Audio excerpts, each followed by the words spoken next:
Mix இருக்குது. அதில் மிக முக்கியமானது பக்கத்து வீட்டு ஆண்டியிலேருந்து ஃபார்மசியில் இருக்கிற அங்கிள் வரைக்கும் நம்புறது என்னென்னா, இந்த மெட்ஃபமினை குடித்தா கிட்னி பழுதாயிரும். அரசாங்கத்தால் பல லட்சங்கள் கொடுத்து செலவழித்து நமக்கு மெட்ஃபமின் மருந்தை தந்தால் நாம் ஹாஸ்பிட்டல் அந்த வீட்டை ஃபஸ்ட்டாக செய்கிற வேலை என்னென்னா, அந்த மெட்ஃபமின் மருந்து எல்லாத்தையும் ஒதுக்கி வச்சிடுறது. ஒரு விஷயம் தெரியாமல் இருக்கிறது தப்பில்லை, ஆனால் அதை தெரிஞ்சுக்காமல் இருக்கிறது ரொம்ப தப்பு.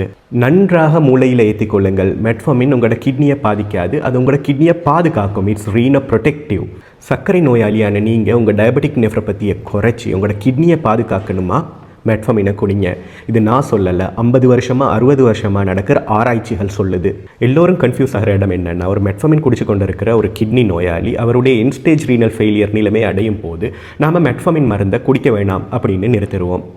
அதன் அர்த்தம் மெட்ஃபமின் கிட்னியை பாதிக்கிறது அப்படின்றது கிடையாது. ஒருவருடைய இஜிஎஃப்ஆர், அதாவது கிட்னியின் வடிதிறன் 30 விட குறையும் போது நாம் மெட்ஃபமின் மருந்தை நிறுத்துவோம். ஏன்னா கிட்னி மெட்ஃபமினை வெளியேற்றாமல் இருக்கிறதுனால பிளட்டில் மெட்ஃபமின் அளவு அதிகரிக்கும் போது லாக்டிக் அசிடோசிஸ் என்னும் ஒரு நச்சு நிலைமை உருவாகும். அதுதான் காரணமே தவிர மெட்ஃபமின் கிட்னியை பாதிக்குதுன்னு அர்த்தம் கிடையாது.